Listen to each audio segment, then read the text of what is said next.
हरे कृष्णा। माघ माह के कृष्ण पक्ष में आने वाली इस एकादशी को षटतिला एकादशी कहा जाता है।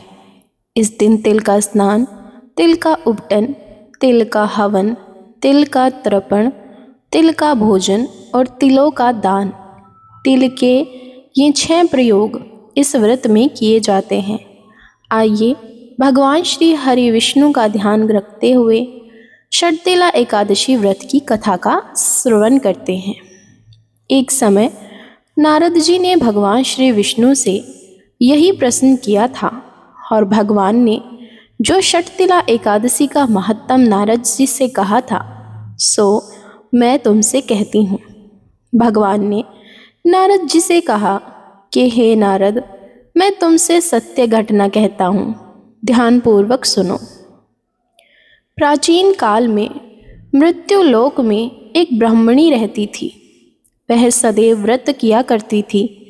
एक समय वह 1 मास तक व्रत करती रही। इससे उसका शरीर अत्यंत दुर्बल हो गया। यद्यपि वह अत्यंत बुद्धिमान थी, तथापि उसने कभी देवताओं या ब्राह्मणों के निमित्त अन्न या धन का दान नहीं किया था। इससे मैंने सोचा कि ब्राह्मणी ने व्रत आदि से अपना शरीर शुद्ध कर लिया। अब इसे विष्णु लोक तो मिल ही जाएगा, परंतु इसने कभी अन्न का दान नहीं किया। इससे इसकी तृप्ति होना कठिन है। भगवान ने आगे कहा, ऐसा सोचकर मैं भिखारी के वेश में मृत्यु लोक में उस ब्राह्मणी के पास गया और उससे भिक्षा मांगी।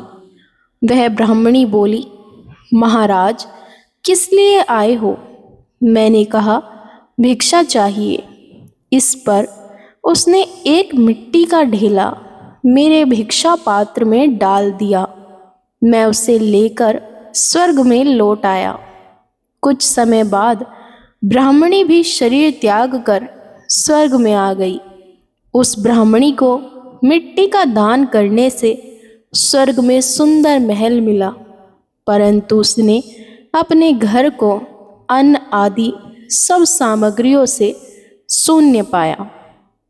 घबराकर वह मेरे पास आई और कहने लगी कि भगवान, मैंने अनेक व्रत आदि से आपकी पूजा की, परंतु फिर भी मेरा घर अन्न आदि सब वस्तुओं से शून्य है।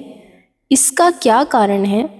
इस पर मैंने कहा, पहले तुम अपने घर जाओ, देव स्त्रियां आएंगी तुम्हें देखने के लिए। पहले उनसे षटतिला एकादशी का पुण्य और विधि सुन लो, तब द्वार खोलना। मेरे ऐसे वचन सुनकर वह अपने घर गई। जब देव स्त्रियां आई और द्वार खोलने को कहा तो ब्राह्मणी बोली, आप मुझे देखने आई हैं तो षटतिला एकादशी का महत्तम मुझसे कहो। उनमें से एक देव स्त्री कहने लगी, मैं कहती हूँ, जब ब्राह्मणी ने षटतिला एकादशी का महत्तम सुना तब द्वार खोल दिए। देवांगनाओं ने उसको देखा कि ना तो वह गांधर्वी है और ना ही आसुरी है, वरन पहले जैसी मानुषी है। उस ब्राह्मणी ने उनके कथा अनुसार षटतिला एकादशी का व्रत किया। इसके प्रभाव से वह सुंदर और रूपवती हो गई तथा उसका घर अन्न आदि समस्त सामग्रियों से युक्त हो गया। अतः मनुष्यों को मूर्खता त्याग कर षटतिला एकादशी का व्रत और लोभ न करके तिल आदि का दान करना चाहिए। इससे दुर्भाग्य, दरिद्रता तथा अनेक प्रकार के कष्ट दूर होकर मोक्ष की प्राप्ति होती है। इस प्रकार षटतिला एकादशी व्रत कथा समाप्त हुई। जय श्री हरि।